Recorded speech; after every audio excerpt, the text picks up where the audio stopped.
Bonjour Météo, contente de vous retrouver, j'espère que vous allez bien. J'avais hâte de vous présenter cette vidéo, car aujourd'hui, je vais vous montrer une pépite de Craft Co. Que je remercie chaleureusement de m'accorder sa confiance pour vous présenter cette beauté. Il s'agit de la Cake and Dessert. Si vous avez aimé la série de la Sweet Bakery, du Corner Coffee et de la Petite Garden, vous allez à tous les coups adorer cette miniature qui est sur le même principe mais d'un format un peu plus grand, c'est-à-dire pas de peinture. Le colis est parti mardi de chez Craft Co et arrivé jeudi chez moi. Je vous montre le modèle et nous avons une belle boîte d'un format beaucoup plus grand que ce que l'on a l'habitude de voir. Comme toujours chez Craft Co, l'emballage est bien fermé. Nous allons donc commencer par regarder ce que contient ce kit. Je vous remets de plus près cette jolie miniature pour que vous ayez un aperçu.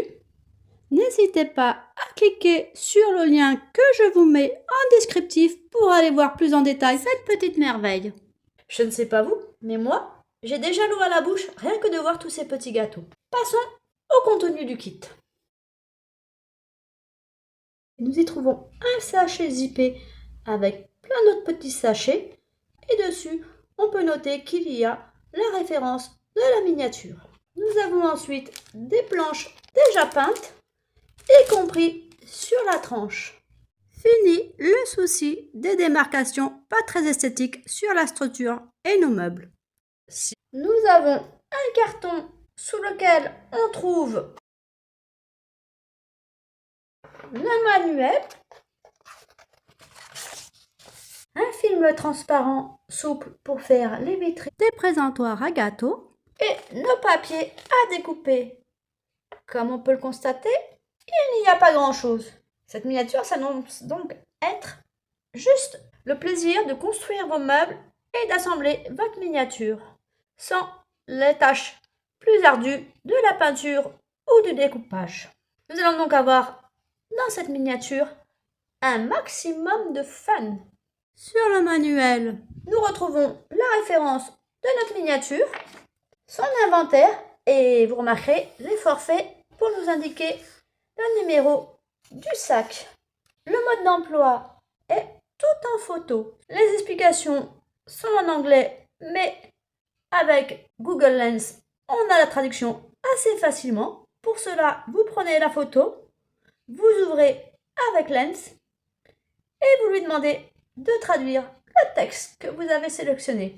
Dans les sachets A et B, nous retrouvons tout le matériel nécessaire pour la structure de notre magasin. Je vous montre un tout petit peu la qualité des pièces et comme vous pouvez le constater, tout est bien peint de partout.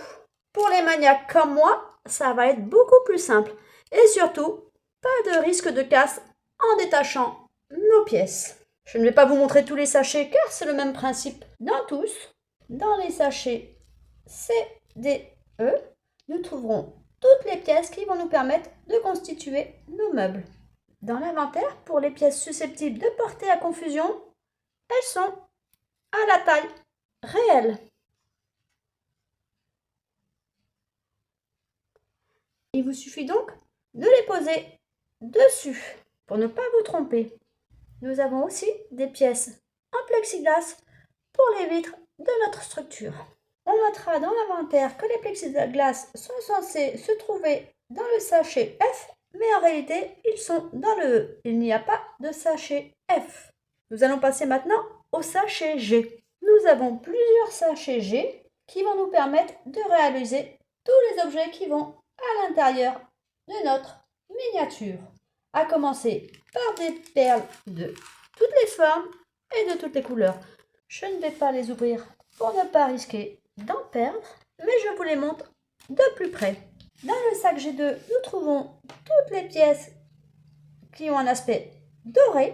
Dans le sac G3, nous trouvons les ficelles, un rouleau en plastique, 3 fils de fer.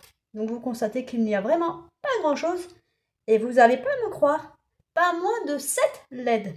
je vous invite à vérifier votre inventaire en détail ainsi que le bon fonctionnement de vos LED avant de commencer votre miniature. Et si besoin, de faire appel au SAV de Craft & Co qui se fera un plaisir de vous envoyer, si nécessaire, des pièces complémentaires. Vérifions maintenant une LED. J'ai pris une de mes LED. On constate que les fils sont déjà pré-dégainés. Et j'ai aussi pris une pile bouton. Je tire le bout de ma gaine délicatement. Elle se retire toute seule puisque c'est déjà pré-dégainé. Vous n'avez rien à faire. Je prends ma pile bouton et je la serre entre mes deux fils sans me poser de questions. Elle ne fonctionne pas. Je ne m'inquiète pas tout de suite. Je retourne d'abord ma pile. Et là, on constate qu'elle fonctionne. On notera que le fil blanc correspond au plus de ma pile et le fil gris au moins. Ce qui me fera gagner du temps pour le contrôle des 6 autres. Il est vraiment très important de vérifier le bon fonctionnement de votre LED avant de commencer à les installer dans votre miniature, car une fois qu'elles seront installées, si vous vous rendez compte qu'elles ne fonctionnent pas, ce sera quasiment impossible de la remplacer. Ne négligez donc pas cette étape. Dans le sachet G4, nous avons des morceaux de papier, tissu et feutrine de différentes couleurs pour la réalisation des gâteaux et aussi une petite dentelle.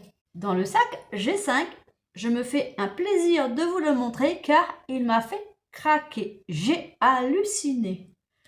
Pour ceux qui n'aiment pas la verdure, pas de souci, les plantes sont quasiment faites.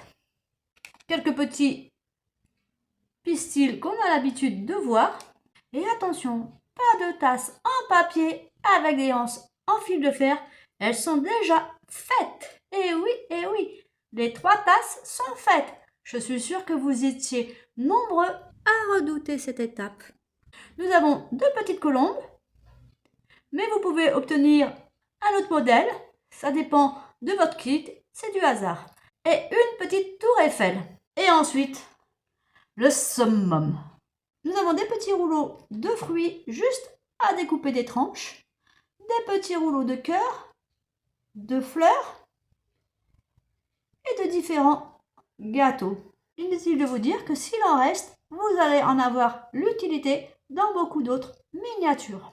Alors ça, pour moi, c'était le summum car je me demandais si j'allais pas investir dans ce genre de rouleau.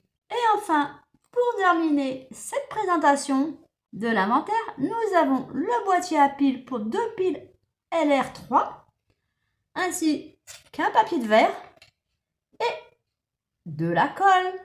Conclusion, vous n'aurez pas besoin de grand chose pour réaliser cette miniature. Je vous rappelle que vous pouvez retrouver cette petite merveille en cliquant directement sur le lien qui se trouve dans le descriptif de cette vidéo.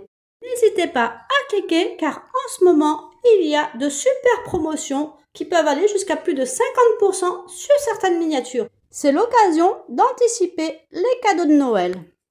Si cet unboxing vous a plu, un petit like, un petit commentaire, ça me fera plaisir. Pensez à booster la vidéo si vous le pouvez et n'hésitez pas à être curieux en cliquant sur le lien. Pensez à vous abonner pour ne pas rater la vidéo tuto concernant la réalisation de cette beauté que j'ai hâte de commencer. Je vous souhaite une très bonne journée, prenez soin de vous mes petits bricoleurs et à très bientôt. Bye bye!